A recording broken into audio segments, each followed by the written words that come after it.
Okay, 21 ang number natin dito.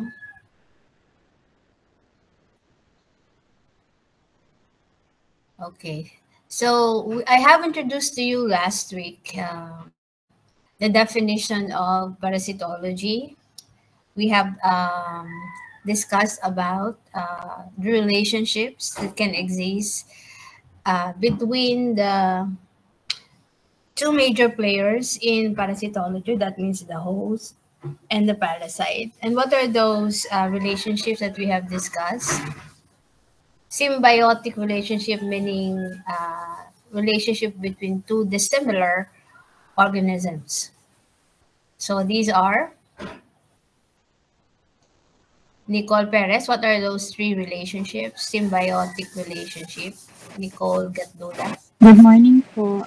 The three symbiosis po are form of symbiosis are commensalism and mutualism and parasitism po. Okay. So how do we define parasitism, mutualism, and commensalism? Hannah May Daulat. Wait lang po, ma'am.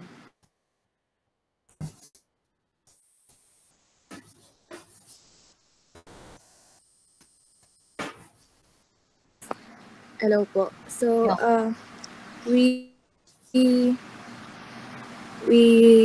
tawag dito, we define parasitism by a symbiotic relationship in which one organism, the host, is to some degree injured the activities of the other, like the parasite. Tapos, ano pa po yun, ma'am, yung commensalism? So, commensalism, mutualism, and parasitism. Okay, so commensalism, it means it's mean the eating at the same table, like the host is unharmed. Then the mutualism is the association is beneficial to both parasite and the host. That is mutualism. All right. Thank you, Hannah. So when you say parasitism, it is a symbiotic relationship between two dissimilar organisms in which one is harmed, and usually that's the host, and the parasite benefits from the association. Mutualism, both parties benefit from the association. Commensalism, one is benefited but the other is not really harmed and not really benefited. So, chill lang siya, no? So, those are the three symbiotic relationship. In addition to that, you can also say that commercialism is also one of the association in which the other benefits, but the other party is slightly harmed. Merong disadvantage, a little disadvantage for the other party, and that's what we call commercialism. Sean, pakisabi nga yung mga magjo-join, please use our CGHC email so that you will not be asking to be admitted in the meet. Okay? Ayan, no? Someone wants to join this call. So please, lahat naman kayo merong account, no, under the domain of cghc.edu.ph. Use that to join this meet so you will not be asking for permission. All right. So we also have defined host, several classification of hosts, definitive, intermediate, what else? Reservoir host, accidental host, right? So when you say definitive host, this is the host in which you can find the adult or where the sexual cycle happens. Definitive host. Intermediate host, this is where the larval form or the asexual cycle happens. All right, so example concretely would be in malaria. I told you over and over about this example. in malaria, the causative agent Plasmodium, all right, it is carried by, this is carried by the mosquito. So, ang nagdadala ng Plasmodium parasite is the mosquito, the female Anopheles mosquito.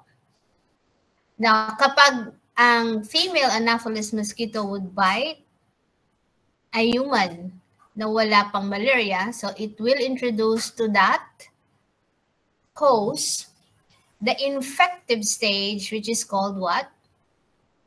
Sean, anong infective stage ng Plasmodium malaria? Cis po, Miss. Cis?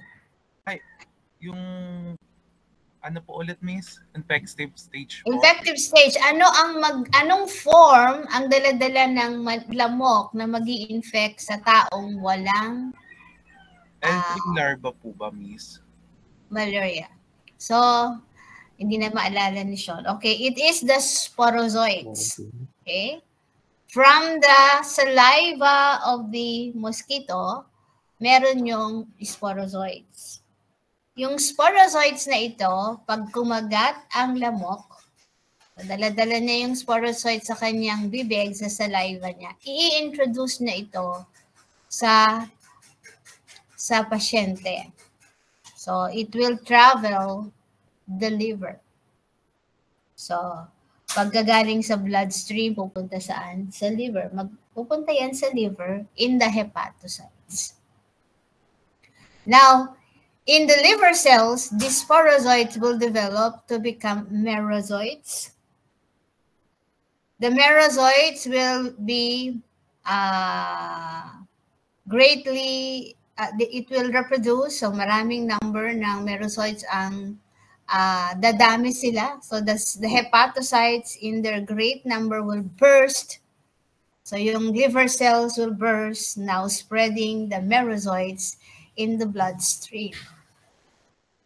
In the bloodstream, this is where the merozoites will develop to become schizons and gametocytes. Okay, so yung stage na nasa liver, yung sporozoid, and becoming merozoid, this is called the hepatic stage. And this is called the exoerythrocytic stage. Kasi wala siya sa red cells. Kaya exoerythrocytic stage. Now, in this regard, no, as it bursts, as the liver cells burst filled with merozoites, it will travel the bloodstream to become now and develop schizons and gametocytes. Can you follow? Yeah. Hello, nakakasunod ba? Yes. Okay, hindi ako naggagamit ng PowerPoint, so please listen closely. Now, in the red blood cells, this is what you call now the erythrocytic stage because nasa red cells na yung merozoites.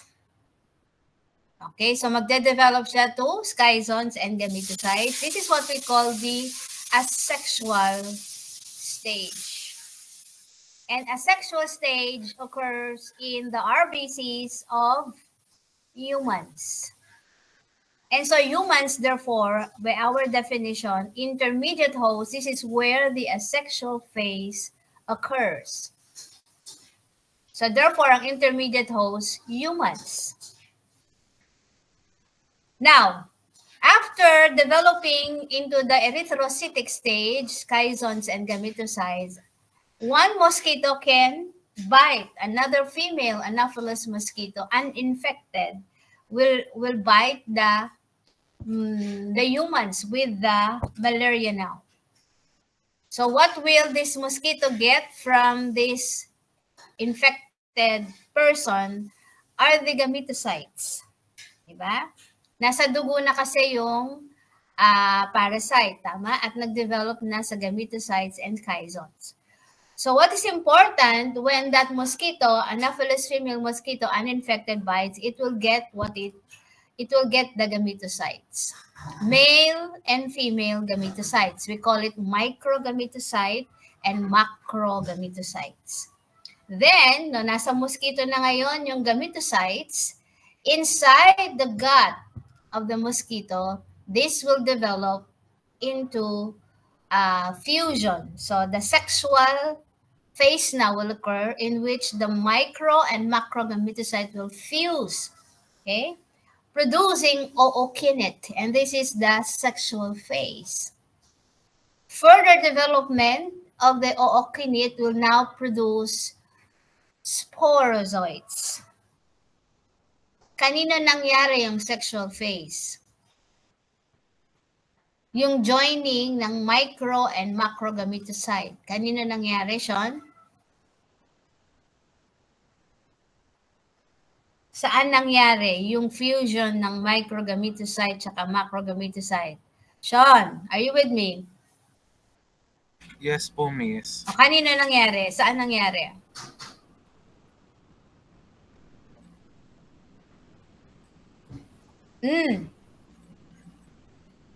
Anybody can answer? Yes, Nicole. Kanina, saan nangyari yung fusion ng gametocytes? Sa female and male mosquito po. Sa mosquito. Yung joining ng micro and macrogametocytes, these are male and female counterparts, no?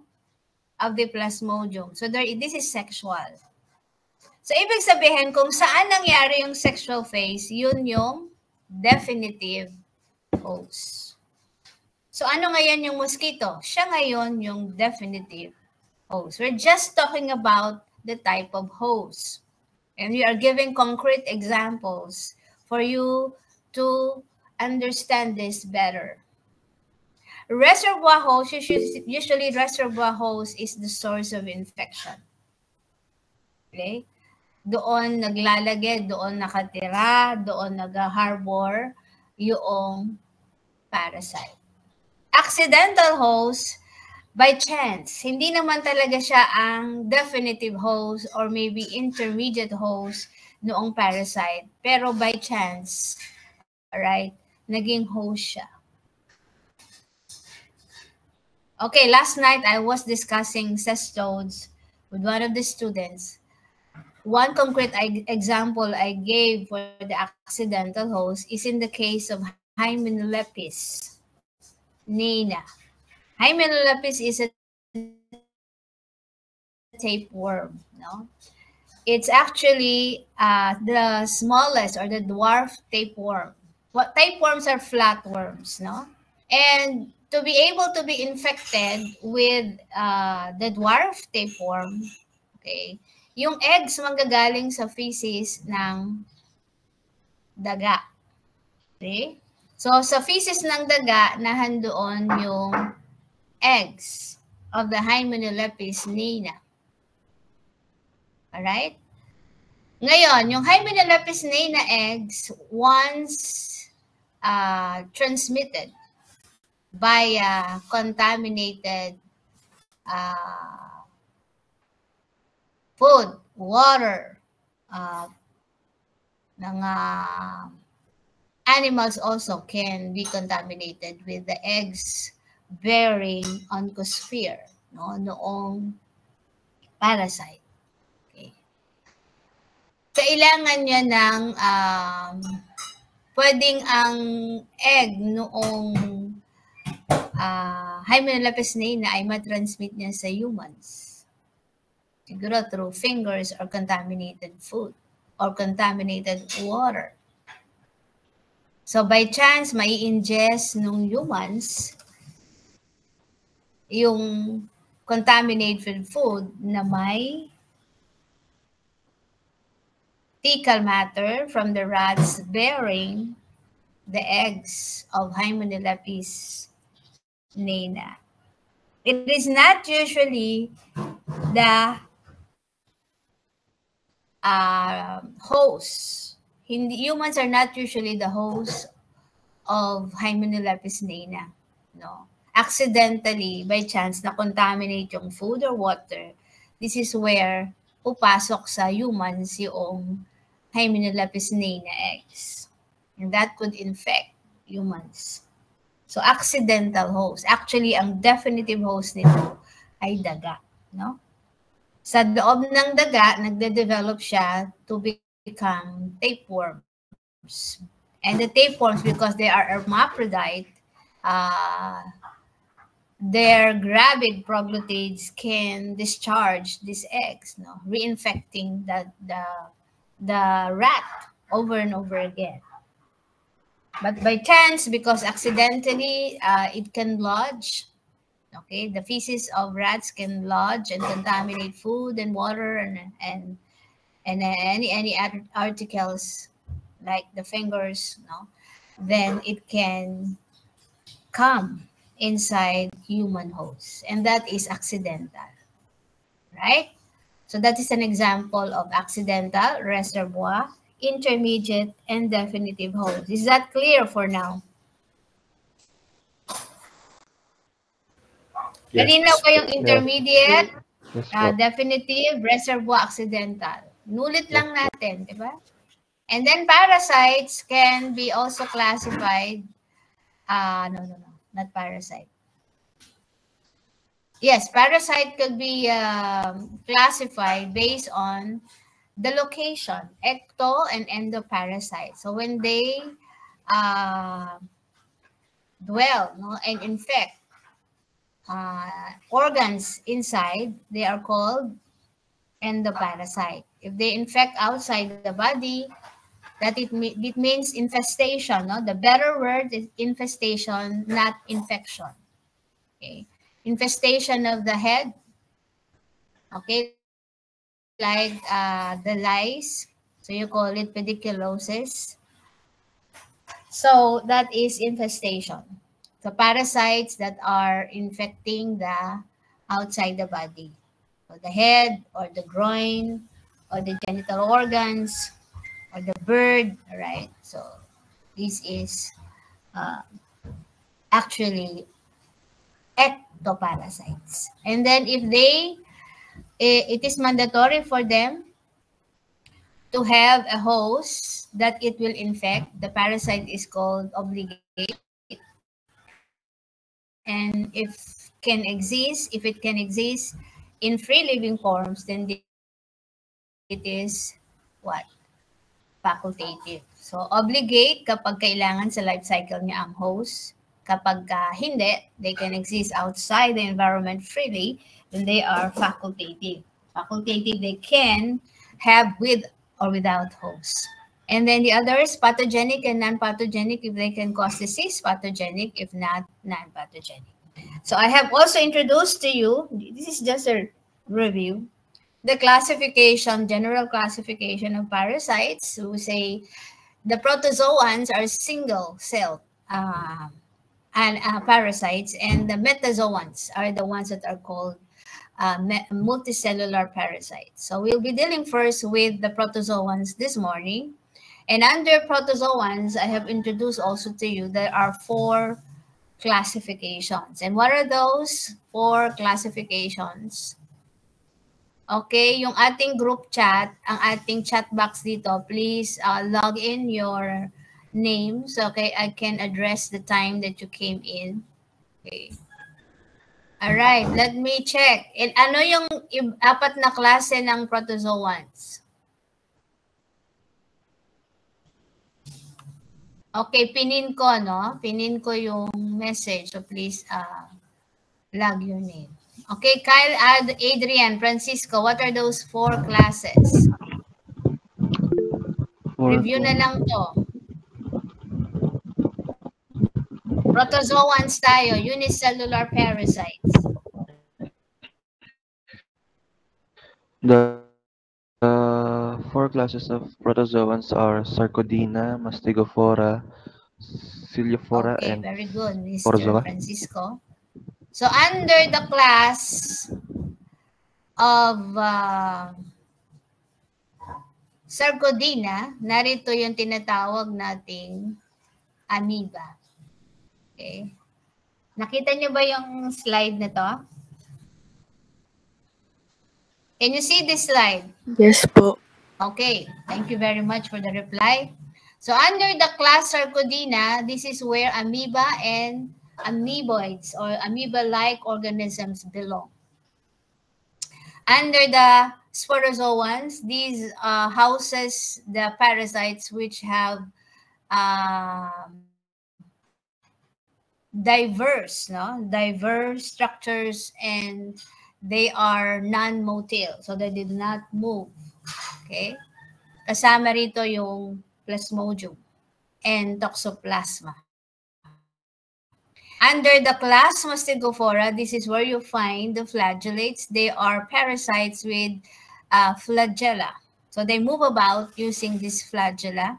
They can be categorized further into intestinal dwellers, blood dwellers, so hemoflagellates and intestinal flagellates.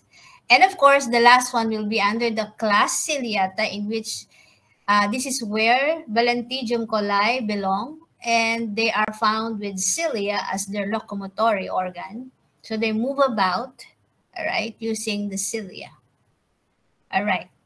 Now, under the metazoans, I have told you also that they are coming from two types of worms. Ang mga metazoans, mga bulate, no? Merong bilog na bulate at merong mga flat na bulate. So under the phylum Nemathelmintes are the roundworms. We call them nematodes. They can also be subcategorized as intestinal dwellers, blood dwellers, tissue dwellers. Okay? And then the Platyhelminthes, flatworms, they are further divided into two classes. Class Cestoda, these are the tapeworms, and class Trematoda, these are the flukes. Okay, yung Cestoda, ito yung example ko kanina. Example is Hymenelepis naina, Hymenelepis diminuta, Taenius saginata, Diplobotrium latum, lahat sila flatworms because they have tape-like bodies. Flat, no? Segmented ang kanilang katawan. Now, the trematodes are having leaf-like bodies, and they can also be categorized according to their habitat where they may be found.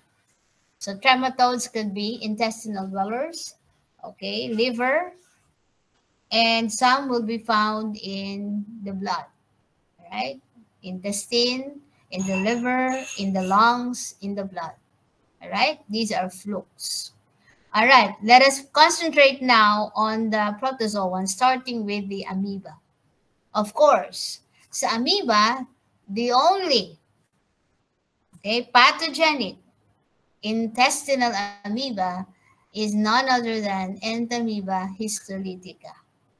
All right, wala nang ibang pathogenic sa intestine na amoeba kundi si Entamoeba histolytica. Now, most of the protozoans, just like the amoeba, they exist in two forms. What are those two forms? Let me call in. Okay, somebody. All right.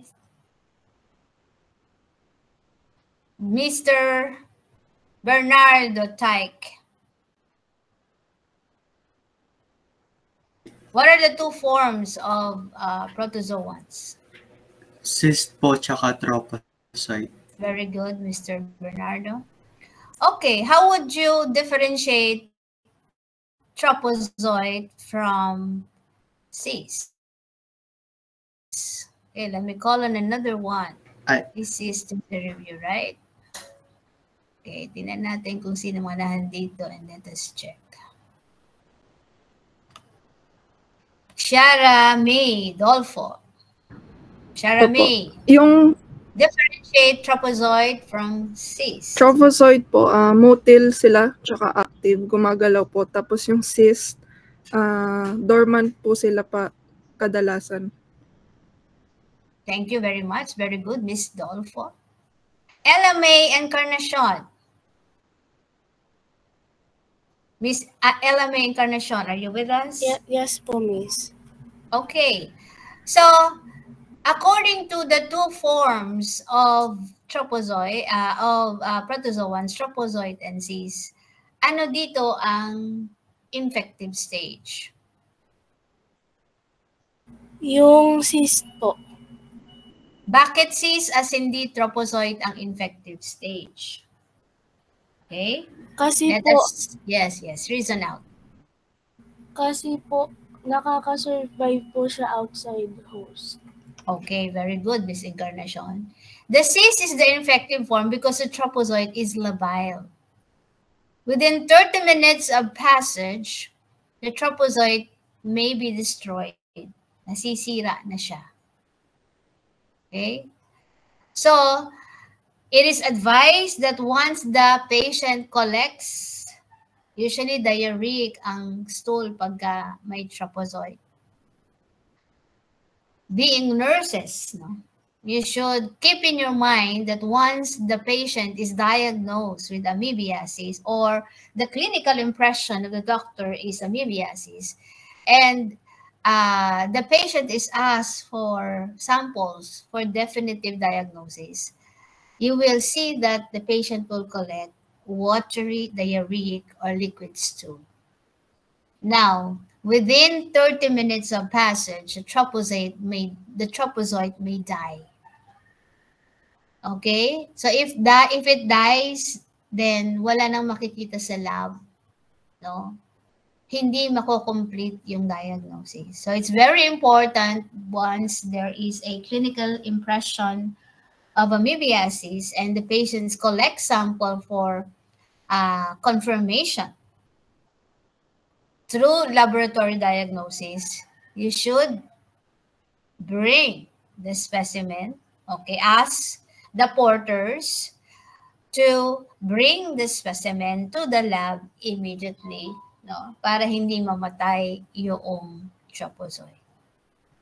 So the cysts is actually the ones that will impart or infect persons.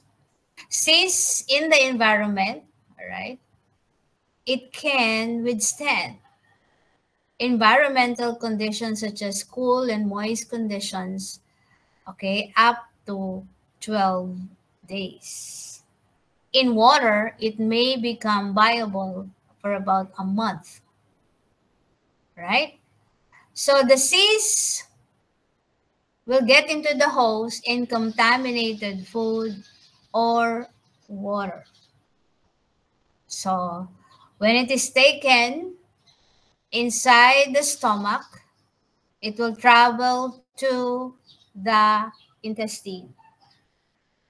And in the intestine, all right, it will undergo what we call excistation.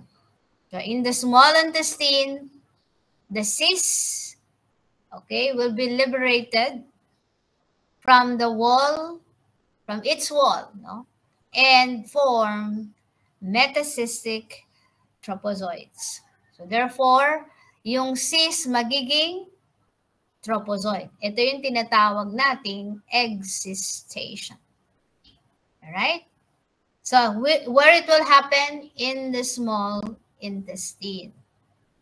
Now, when it becomes trapezoid, it can move about because of its ectoplasm. Okay, dalawang klase ang cytoplasm that you can recognize in amoeba. And look here, no?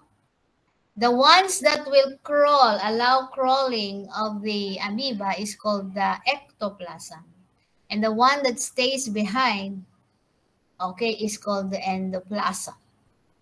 Ectoplasm will protrude, okay, as it crawls.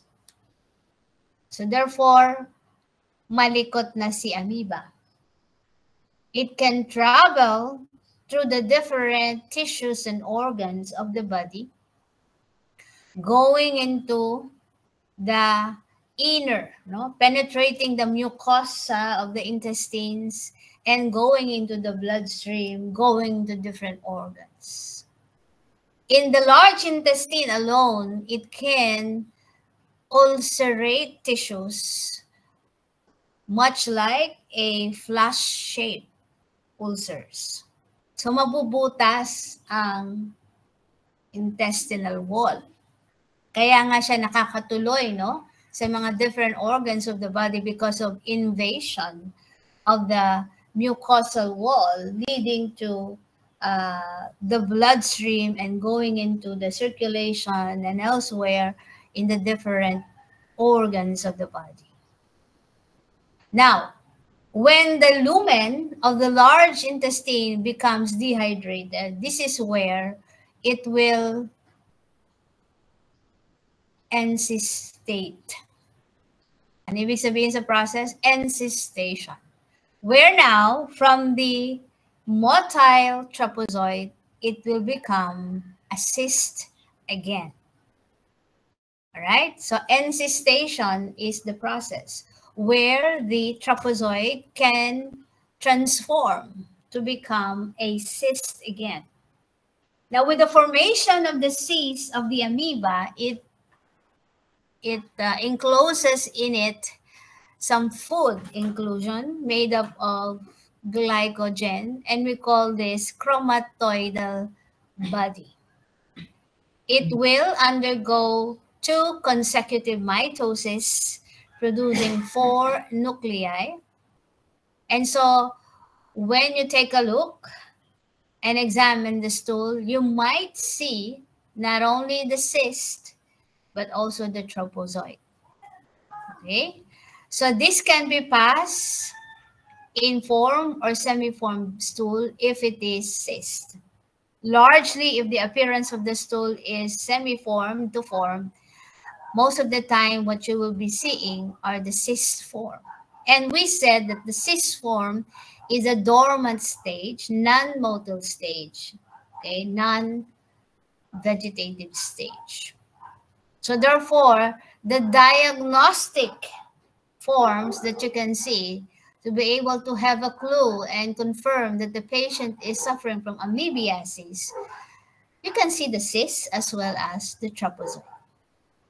All right, so let us deal with the morphology of these 2 forms of the amoeba. Here is where you find the trapezoid on the screen, in the slide. No, generally the trapezoid irregular in shape because of course it moves about. No, protruding its ectoplasm, we call it the pseudopods. No, and generally if you see the cyst, the trapezoid rather, it is having 1 nucleus, right? 1 nucleus having centrally located karyosome. Okay? Karyosome is the chromatin material containing body in the nucleus of this trapezoid. And apart from the centrally located karyosome, you may also see peripherally located chromatin materials. Okay, nakapalibot sa circumference ng nucleus ng trapezoid. All right? And you may also find vacuole inside plus ingested RBCs. So, ibig sabihin, pag nag-ingest siya ng RBC, it confirms that it is what? Pathogenic, because it can engulf blood. Right? And it is the only one that can do that. It is the only amoeba that can phagocytose RBC. So we call it hematophagus. All right. So this is the typical appearance when you see it under the microscope, the trapezoid. Now, when the trapezoid, we said when it encysts, so it becomes a cyst, okay, the shape will be now definite because it's not anymore moving. It's not anymore capable of motility. And so it will assume a spherical shape. Now, the spherical shape, along with the nucleus, which can be 2 to 4, okay, so ang mature form ng cyst will have undergone 2 consecutive mitoses, producing 4 nuclei. Kung ano yung appearance ng nucleus sa trapezoid, ganun ang ganun din sa cyst. Walang pagkakaiba. Merong centrally located karyosome at merong peripherally located chromatin. Alright? And in here, you will also appreciate the presence of fold inclusions. We call it chromatoidal bodies, chromedial bars. They're all the same. No? So, if you see cis, pre-cis, merong isa o dalawang nucleus, katulad nito. If it's already a mature cis or ripe cis, then you might be able to find 4 nuclei. Okay? And the appearance of the Entamoeba histolytica cis, all right, or tropozoite, okay, is very much like Entamoeba dispar. It is morphologically identical to histolytica. But one thing can differentiate the tropozoite because the tropozoites are not hematophagous for dispar. Okay? So, ibig sabihin si dispar ay hindi pathogenic. Kaya nga sabi natin in the beginning that only in Entamoeba histolytica is the only pathogenic intestinal amoeba. Okay, so ano yung process ng life cycle ng amoeba? Can somebody repeat that to me? All right, are you with me still? Let's, Gabriel Salonatin. What are those 2 life cycle processes that the amoeba should undergo?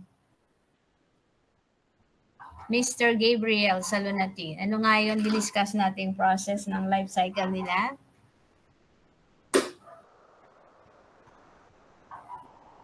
Mr. Salonatin, are you with us?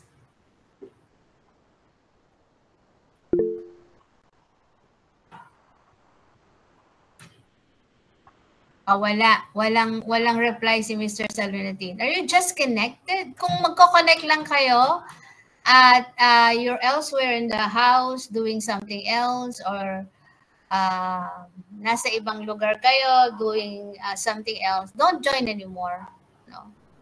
Kasi nakakahiya lang pag tinawag kayo tapos hindi naman kayo makakasagot because you're busy with other things. No, you might as well not connect. It's okay with me. It's fine with me. All right? Be interactive. So, this is the process of learning. Okay, Mrs. Espinosa. So, Gabriel Salonatin is not responding. Miss Ashley Espinosa. Ano nga yung dalawang cycle? Ano ba yung dalawang process ng cycle, ng life cycle ng amoeba? Encystation po, tas excistation. Okay, differentiate the two, Miss Espinosa. That's good. Ano yung excistation? Ano yung encystation?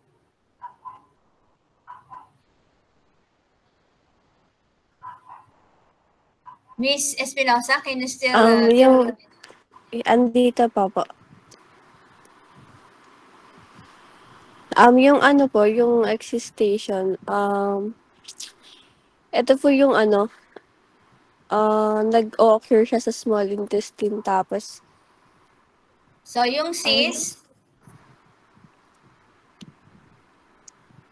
magiging? Tropocyte po. Okay, anong tawag doon? Excistation po. Okay, yung encystation naman, mula sa pagiging? Magbabalik po yung tropocyte sa cis po. Okay, very good. So, yun lang ang life cycle for most of the protozoans. If you know these 2 processes, you will not go wrong with the tropozoite. Because most of the, you will not go wrong with the protozoans rather. For most protozoans, kasi, ang form na makikita mo, except for the sporozoans, is the tropozoite and the cyst. So, encystation, excistation. So, still, the infective form will be cyst. So, therefore, it will start with encystation. Excistation rather. So, mag-uumpisa sa, kung ang infective form ay cyst, syempre mag-e-exist. So, magiging tropozoite siya from the cyst form. And kapag ka naging invasive na siya, yun na yung magkukos ng sakit. From the tropozoite form naman, yun na yung gumagalaw, di ba? And kapag medyo kailangan na niyang mag-adapt well because of the conditions of the environment in the host, so mag-ANC siya. From the trapezoid form, it will become a cyst. All right. Now, there are other amoeba that you can name, but they are non-pathogenic. Okay, the names of Endolimax, Iodamoeba, Dientamoeba fragilis. Okay, these are all non-pathogenic. So in this regard, we can call them commensals. No? They will benefit siguro, dadaan sila sa atin, pero wala naman silang harm na gagawin. So they're just commensals. All right? Even Entamoeba dispar, that is morphologically identical to Entamoeba histolytica, it is also non-pathogenic. Now, in the lab, they can be differentiated based on so many criteria as size, the way they move, sluggish motility, active motility, forward motility. We can have a clue as to the type of amoeba. The type of their pseudopodia, is it blunt, finger-like? We can identify them. The appearance of the nucleus, right? The abundance of the fluid in the cytoplasm, the inclusion, food inclusion, glycogen and chromidyl bars. Now, this will also differentiate several types of, or several genera of amoeba. But we will not be discussing them because they are not medically significant. What is important for us is to discuss the most pathogenic, which is the intestinal amoeba called Entamoeba histolytica. So, si Entamoeba histolytica, it can create fatal consequences because it can move about our organs and tissues of the body. Pwedeng masira ang any organ of the body because it can invade, it can eat up, all right, tissues of the body. So this is intestinal. Now, there is another amoeba, but they are not intestinal dweller. They are rather free-living amoeba. In the case of Acanthamoeba and Naegleria fowleri. Now, they are usually transmitted via contaminated waters. If you swim in contaminated waters, you can be transmitted with this amoeba, and it can cause meningoencephalitis and also eye infections. So they can travel the brain and so cause inflammation not only of the meninges of the brain, but also of the actual brain substance. So creating what we call meningoencephalitis. Naegleria fowleri and Acanthamoeba species. All right, so take note of that and do your readings for that. We will go now to the second class, which are the flagellates. So the flagellates, by virtue of flagella, they can move about under the class Mastigophora. One example that is dwelling in the intestine is called the Giardia lamblia or the Giardia intestinalis. Of course, the infective stage to humans will still be the cyst form of this flagellate.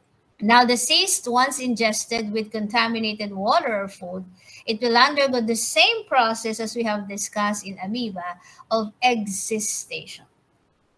So the cyst will now become tropozoids in the excistation stage and colonize the small intestine. Right? Same process. Now, it can invade the small intestine, leading to diarrhea. All right. And one good news about Giardia is because the infection is confined just to the small intestine. It rarely invades the other tissues of the body like amoeba.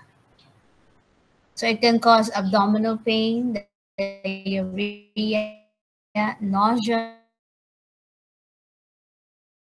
vomiting, all this. Like the amoeba can undergo encystation once the environment become not so suitable for them. All right, so therefore you can still see both trapezoid and cyst in the stool. So the diagnostic appearance of the cyst and trapezoid will give you a clue as to giardiasis. So in this slide, you will see the trapezoid and the cyst form of the Giardia intestinalis. It looks like the trapezoid. It looks like that it is an old man wearing eyeglasses because of the two nuclei, that is connected. So laging na magkadikit, yung dalawang nuclei. And you will find that it is bearing 4 pairs of flagella. So one pair anterior, 1 pair posterior, and 2 pairs at the middle. So you have 8 flagella connected into the blepharoblast. Okay, doon nag-emanate yung flagella. Now, it contains parabasal body, axonemes. Yung axoneme yung nagdi-divide sa kanya into 2 symmetric form. Ayan, kita nyo. And it has a sucking disc that it's used for attachment to the wall of the intestine of the host. Okay?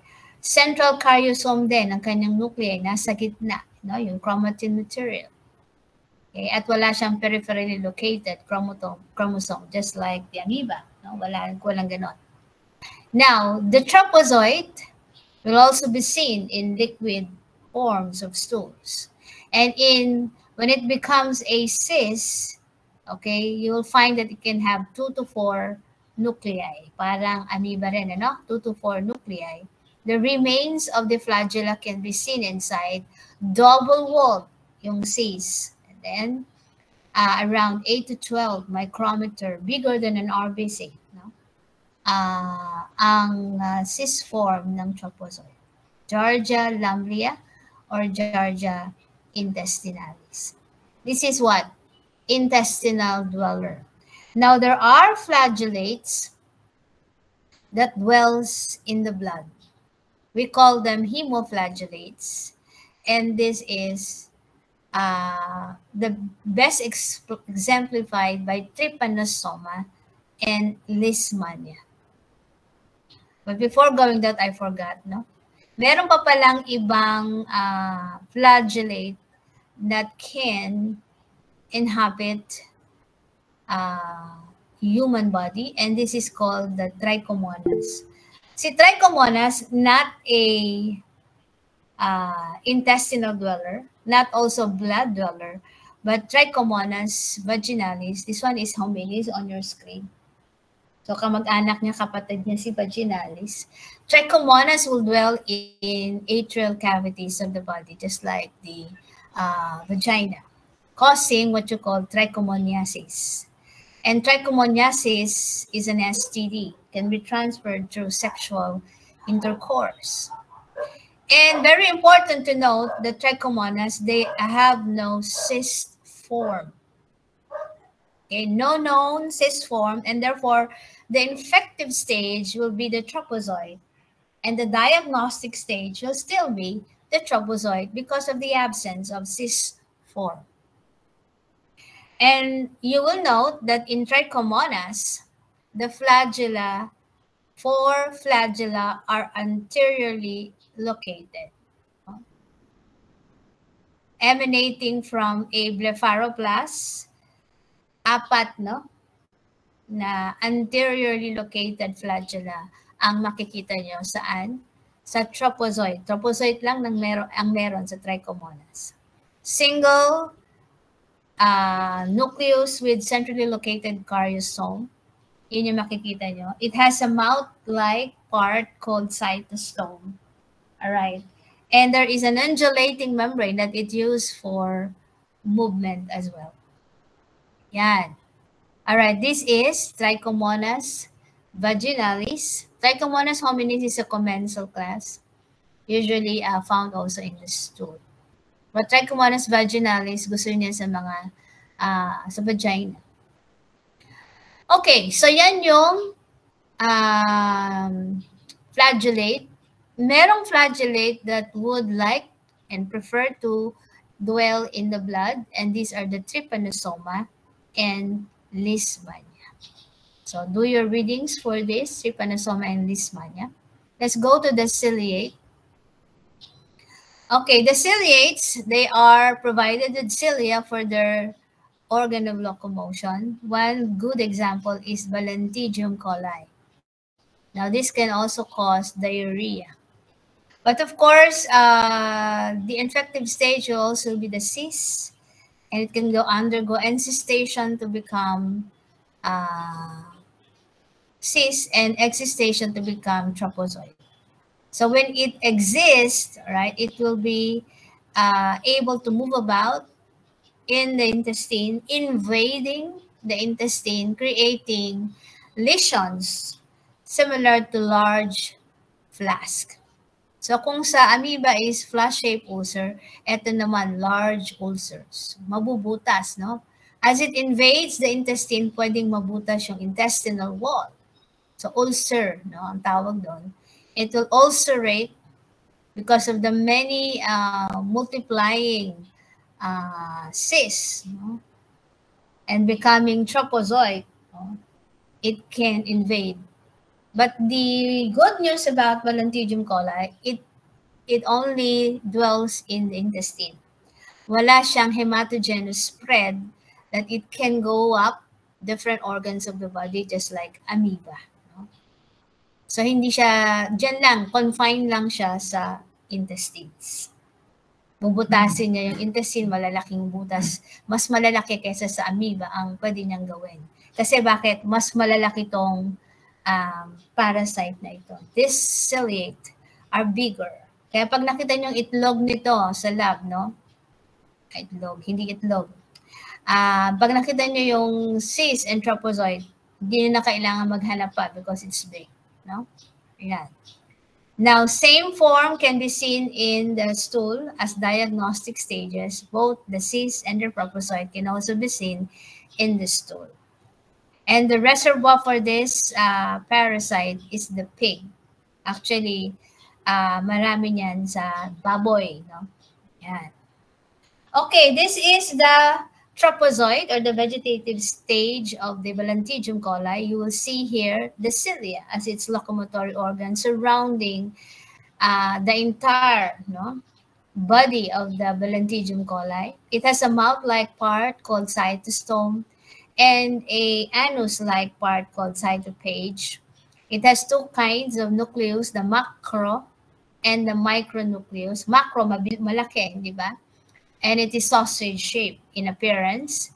The micronucleus is spherical in appearance. You may find it with contractile vacuole as well, just like amoeba. Now, rarely that you will find the micronucleus because when it is prepared, no, pag yan ay ginagawa sa lab, yung preparation ng slide, nawawala yung micronucleus, nalulusaw, nasisira. So you will only find most of the time the macronucleus, which is sausage shape in appearance. The cyst is double-walled, and it contains also micro and macronucleus that you will rarely find the micronucleus just for the same reason. And look at how big it is, 45 to 65 micrometer in diameter. Napakalaki yan, ano? If it's an RBC 7 micrometer in the diameter, it is about 7 times, 6 to 7 times. Okay, ang laki ng cyst ng Balantidium coli. So ito naman, 50 to 100. So anong mas malaki? Siyempre, mas malaki yung trapezoid. Okay? All right. So that's an example for the ciliate. Now, one very good example in terms of the sporozoans now. So we're done with the amoeba, with the flagellate, with the cilia. No? Sa ciliate, siya lang yung pathogenic, si Balantidium coli. So we will not be talking about any other ciliate for this matter. Now, for the sporozoans, the class which do not have, which do not have locomotory organ, sporozoans. And very good example is the malarial parasites. The name of the parasite is Plasmodium. There are 4 to 5 species of pathogenic malarial parasite called Plasmodia. Plasmodium vivax, malaria, Plasmodium falciparum, Plasmodium ovale, and Plasmodium knowlesi. That's the latest, no? It can undergo, as I was discussing a little bit earlier, it can undergo two cycles, the asexual and the sexual cycles. The asexual cycle will happen in human RBCs. It's called the schizogony, where you will find the formation of schizons, kaya nga schizogony. Formation of gametocytes also will develop inside the RBC. Plasmodium is an intraerythrocytic parasite. It will only dwell inside the red cells, where it eats up the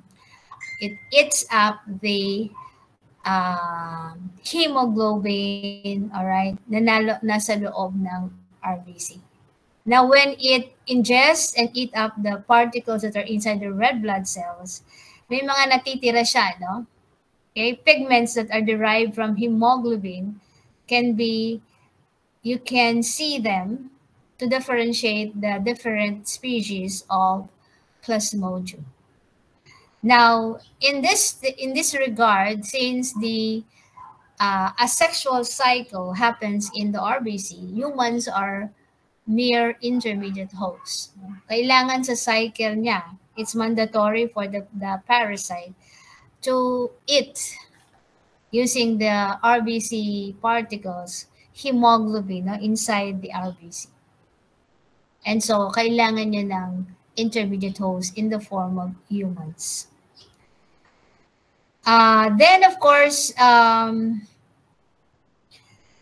the malaria parasites will give you fever that can be described as benign, quartan, malignant malaria, depending on the paroxysmal stage, no? Yung ng malaria. Alright, ito yung mga pigments na matitira, no, during the eating up of the hemoglobin, and they are called cytoplasmic inclusion. So in Vivax, it is called the Schaffner's. In malaria, wala. In Morers, it's called, in falciparum, it's called the Morers. And in ovale, it is called the James dots. Okay, so you can differentiate what is the causative agent that will cause the malaria. Is it Vivax? It is malaria. Is it falciparum? Or is it ovale?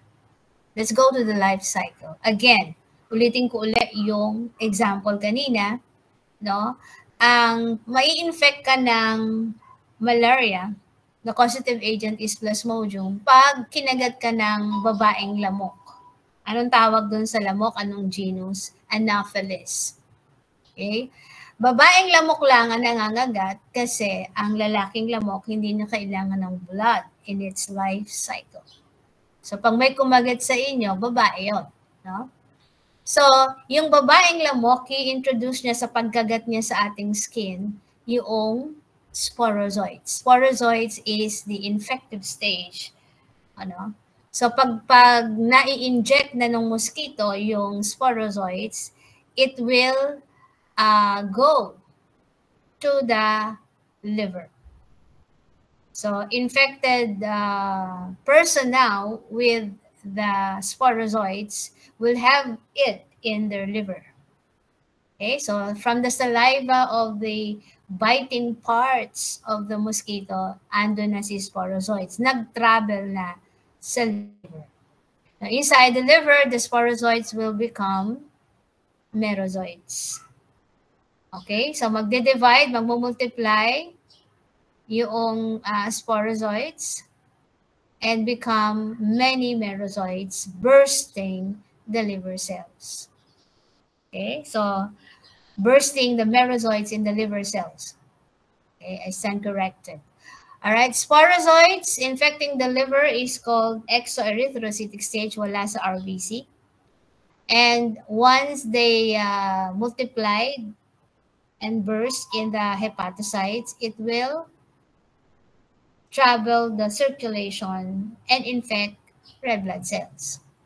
Now, the red blood cells now bearing the merozoites, all right, will now again multiply and divide asexually, producing gametocytes and schizoids. Dito yung makikita niyo may mga ring form, yung itsura ng plasmodium. Makikita niyo siyempre yung plasmodium nasa loob ng RBC kasi nga intraerythrocytic parasite siya. Saan siya tumitira? Sa loob ng dugo, sa loob ng RBC. And the multiplication is called asexual multiplication because it does not involve fusion of male and female sexes. So that is schizogony. All right, that is the asexual phase that happens in the red blood cells of humans. Now, kung nasa loob na ng RBC, okay, at nandun na sa dugo, now another mosquito can bite that malaria-infected person and bring with it the gametocytes, male and female gametocytes. Alright? So pagkatapos niyan, pupunta yan sa mosquito na magde-develop sa loob ng mosquito where it will initiate the sexual phase by fusing the male and female gametes, producing ookinete, and later on producing sporozoites. Okay, so gametes form zygotes, diba? And this will be called ookinete, and this will later form to become sporozoites. So the sporozoites, sporogony yung cycle na nagawa, and that is the sexual phase. Nangyayari saan? Sa mosquito. So therefore, kung nasaan yung sexual phase, yun yung definitive host. So therefore, the sporozoites now can be transferred. This is the infective stage to humans. So another being can be infected with malaria through the bite of the female Anopheles mosquito once again. Okay, so Miss Balamban. So what is the infective stage to humans of Plasmodium?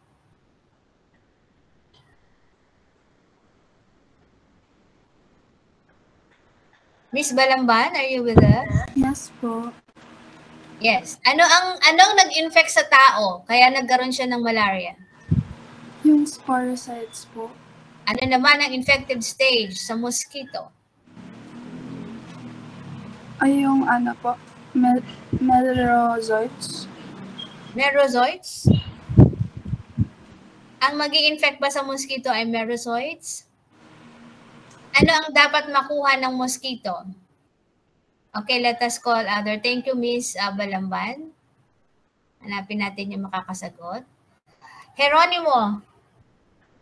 Gayan, is that correct? Gayan Geronimo. Napaka-unique ng iyong pangalan. Ano mag-i-infect sa mosquito? Yung Ano makukuha ng mosquito from the bite in patient with malaria?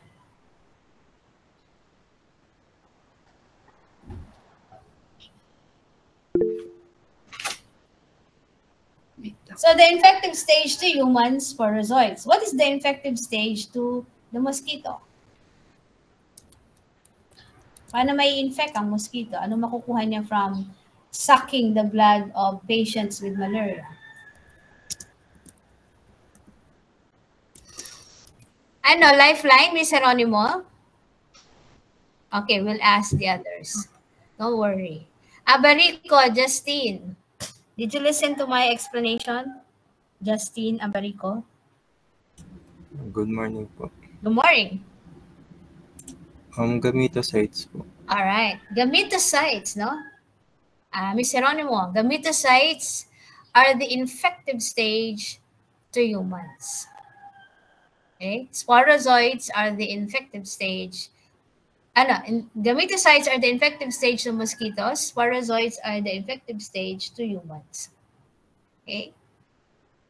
So, mai-infect ang tao pag dinalan tayo ng lamok. Pag kinagat tayo, may sporozoites dun sa saliva niya. At may infect naman ang mosquito from tao na may malaria kasi makukuha niya yung gametocytes. And the gametocytes, yun yung gagamitin, no? Para maging mag-undergo ng sexual cycle. Alright, this is a sporozoan. So, in Plasmodia, pwedeng mag-create ng tinatawag nating hypnozoid stage. Ano nga yung dalawang species na nagka-create ng hypnozoid stage? Ano ba yung hypnozoid stage? Well, let's ask. Ibias, Mary Claire Ibias. Ano yung hypnozoid stage? Na yung may malaria, pag gumaling na, pwede uling magka-malaria ulit. Miss Ibias, ano yung hypnozoid stage? Miss Ibias, are you with us? Okay, so thank you. Okay lang yon. Mr. Roncal, what is hypnozoid stage?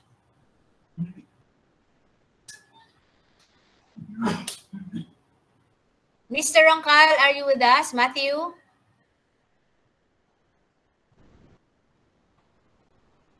Do you recall what is a hypnozoid stage? Sean, Matthew, Roncal, are you with us? Please, paramdam ka naman. Your mic is open.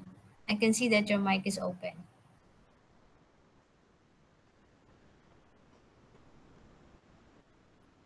Nahihiya ba si Matthew? Hello po, ma'am. Yeah. Not sure po. Not sure po. So, hindi niya alam. Sod, Mary Chris, what is a hypnozoid stage in terms of malaria?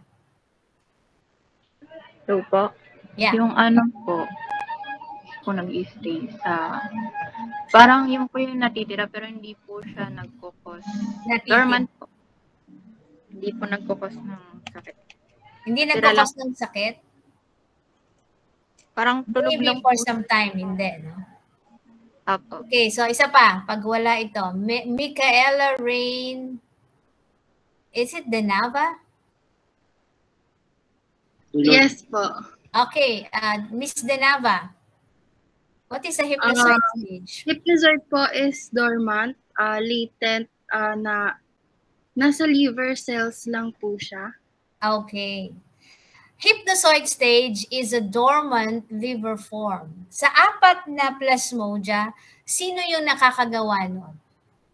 Okay? Ibig sabihin, inactive, chill lang siya sa liver. Siya yung mga Plasmodia na would choose to be, to relax, no, in the liver.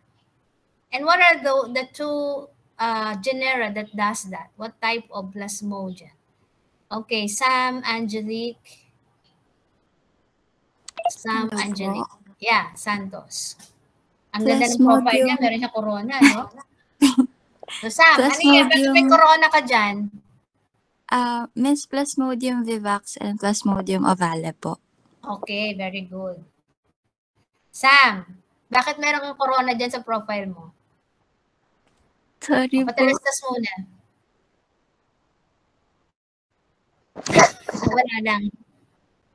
Wala lang, Sam? Wala lang po. Okay. Ang dalawang nakakagawa, ang pwedeng mag-chill, no, sa liver, yung sinabi ni Sam na si ovale at sino?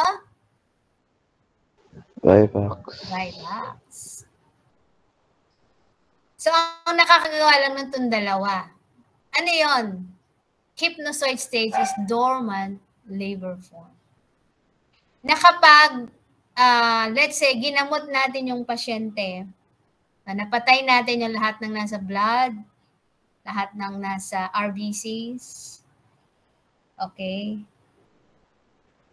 Itong mga nasa liver form, pag walang coverage yung drug papunta sa liver, hindi sila maapektuhan. No? So therefore, pag gumaling na yung pasyente, wala na sa blood, wala na sa RBC, wala na sa ibang organs, pero walang coverage sa liver kasi yung drug hindi nagpe-penetrate doon. Ang matitira yung hypnozoid stage, yung nag-chill sa liver. Na kapag the parasite will choose to become active again, wala nang malaria yung pasyente, bigla magkakaroon ng malaria yung pasyente. That is responsible for the relapse.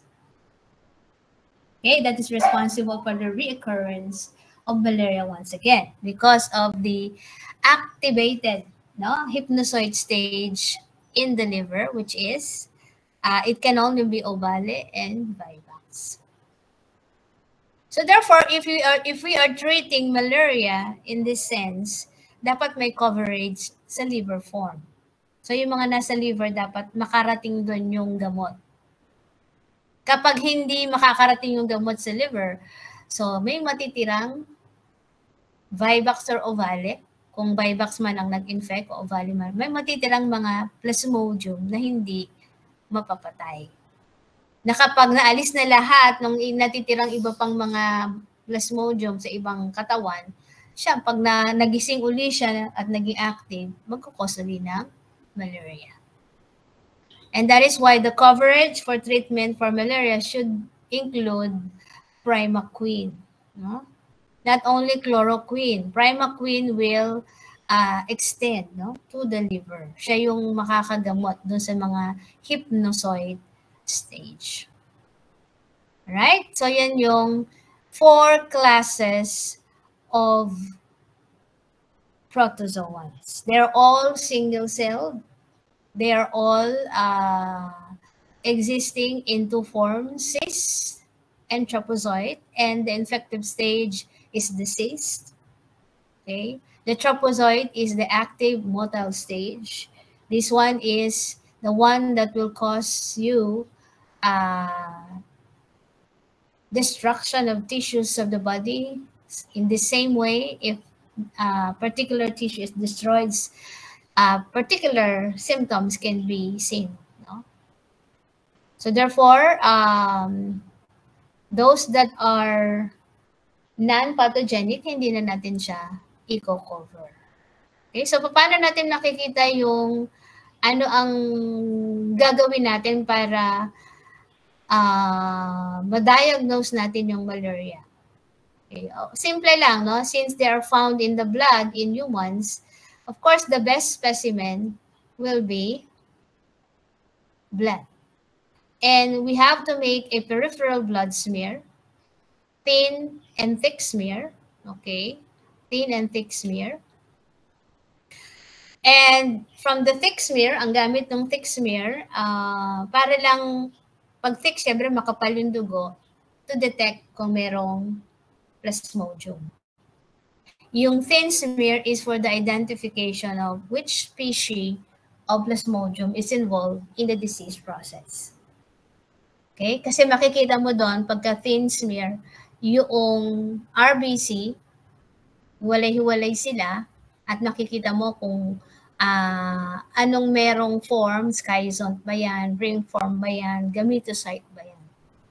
Okay? In the lab, we will explore these morphologies of the different plasmodia, or take a look at them kasi nurses naman kayo, so you're not into diagnostics of this. So para lang ma-appreciate nyo, makita nyo lang ano ba yung tsura ng Plasmodium sa RBC, ano ba yung ring form, ano ba yung schizont, ano ba yung gametocyte, yun lang.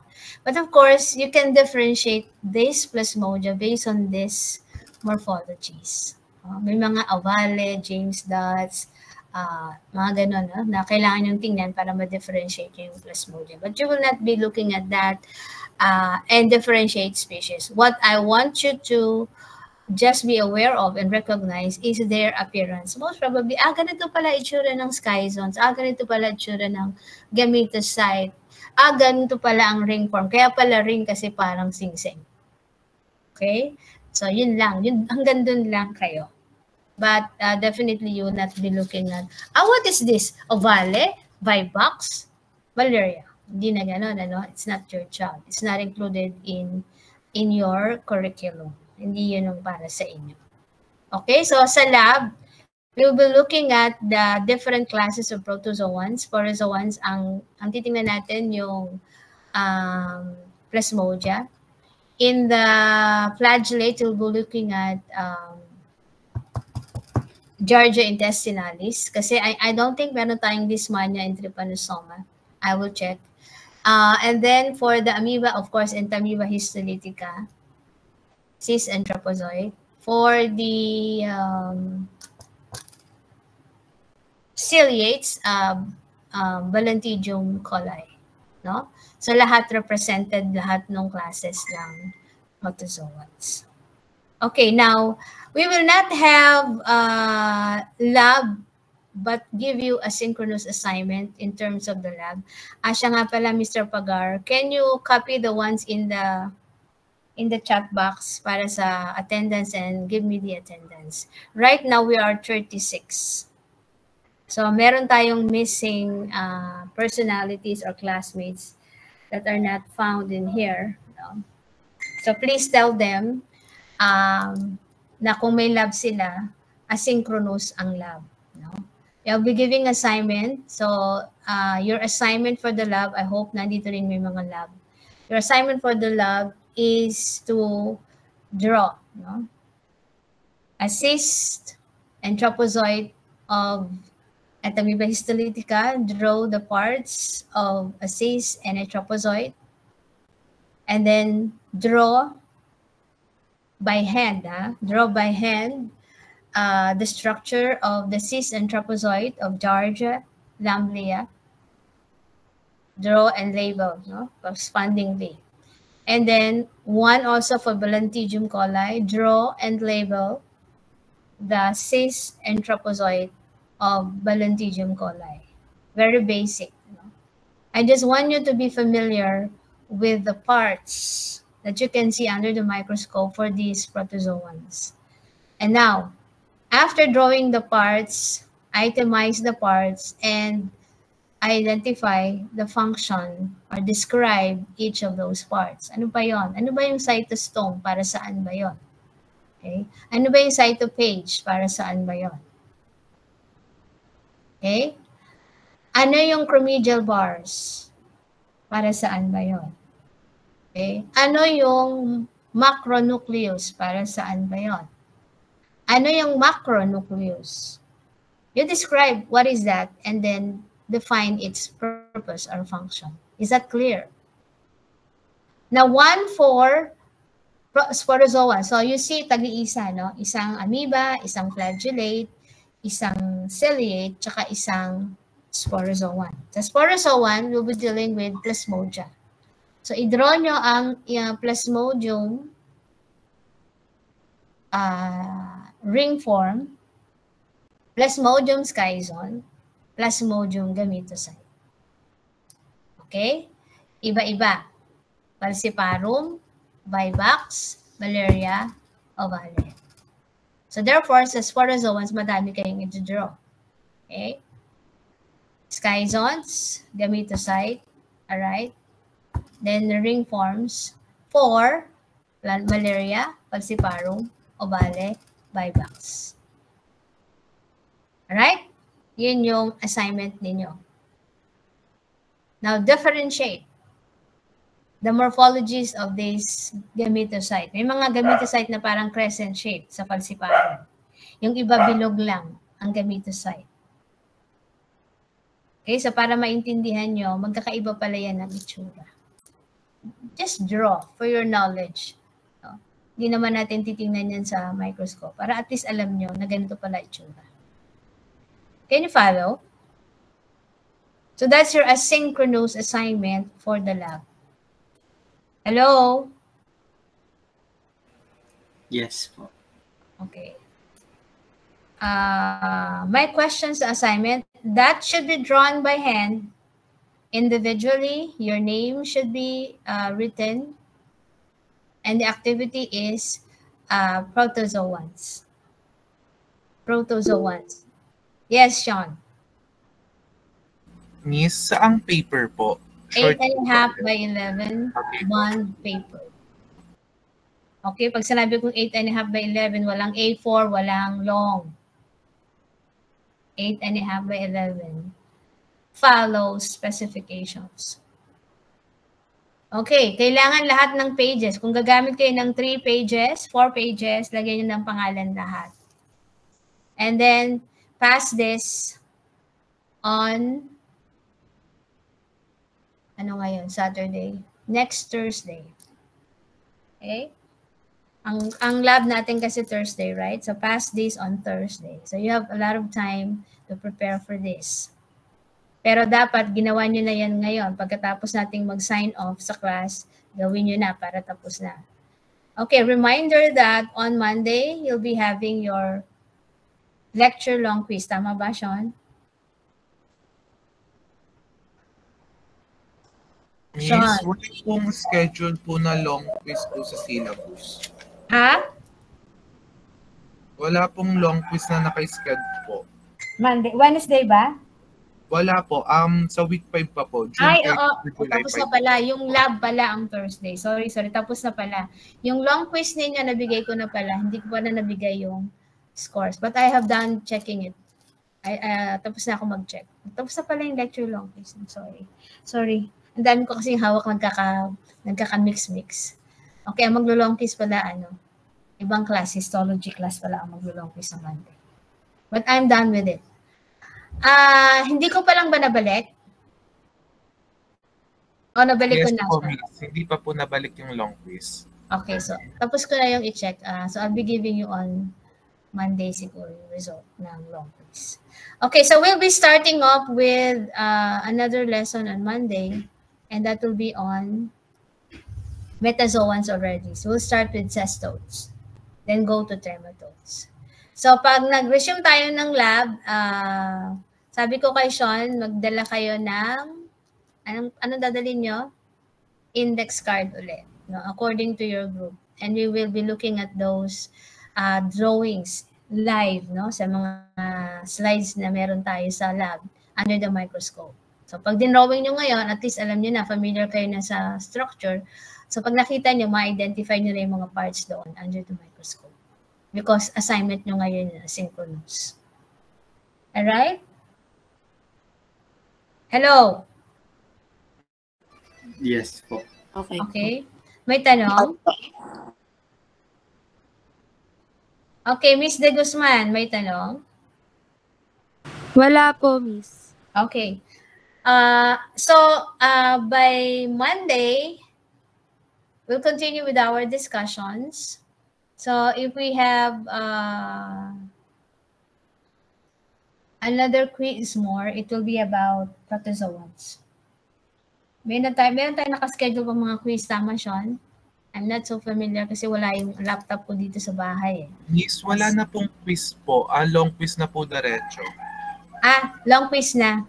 So, tatapusin natin lahat ng protozoans and metazoans. Yes. So, long quiz number 2 na. Okay, so that should be it. All right, so kung yes, Miss Daulat. Miss, pwede po bang paulit ng mga need pong i-drawing? I-list down ko lang po. Ang alin? Drawing? Opo. Okay, isang example ng amoeba, and that will be Entamoeba histolytica, cyst and trapezoid. Draw and label. Tapos, sa flagellate, isang example din, and I told you, Giardia intestinalis, cyst and trapezoid. Label accordingly. Okay, for sporozoans, label the malaria-causing plasmodia. Okay, schizones, gametocytes, ringworms. Okay, so, ibig sabihin, kung 4 yung plasmodia, 3 form, 12 drawings ng plasmodia. No? Falciparum, malaria, vivax, ovale. Bawat isa niyan, meron kang sky zone, may gametocyte, may ring form. Label accordingly. And then the last would be for the ciliate. Example is Balantidium coli, cis, and trapezoid. Okay na, Ms. Daulat? Yes po. Thank you po. Okay. So, please put your names, no? 8.5 by 11, kayo magdodraw by hand. Ayoko ng digital drawing. Bakit? Eh, kaka-copy-paste nyo lang yun. Eh. No? Ipiprint nyo lang, tapos na ang buhay nyo. No. I want you to draw by hand so that you can remember. No? Yung hand tsaka yung mind, yung brain, works together, so matatandaan ninyo yung parts. Okay, habang dinodrawing ninyo, okay, na-appreciate nyo yung structure. And that is the reason why I want you to draw it by hand. Kasi pag dinigital nyo lang yan, titingnan nyo lang yung drawing sa internet. Okay, ka-copy-paste niyo. I-print nyo. Wala kayong na-appreciate. Okay, this way, medyo nare-retain, no? yung knowledge, yung information, yung structure, yung tsura niya when you draw it by hand. Hindi para pahirapan kayo. Kundi para mas ma-appreciate nyo yung morphology and structures. Alright, I think that will be all for today's class. We'll be migrating to metazoans by Monday. Alright, how are you doing with your preparations for your independent study presentation? Are you still on the process o wala pa kayo nasisimulan? Sean? Nasa process na po. Okay. Tapos na ba? Finalization na lang po, Miss. Okay.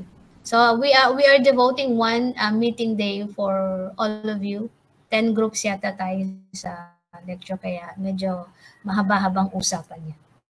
Okay, questions? Once again, validations, confirmations, violent reactions.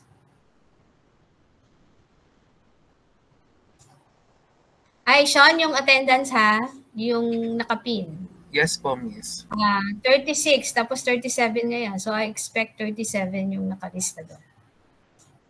Alright, kung wala nang question, I thank you for connecting with me today and sharing with me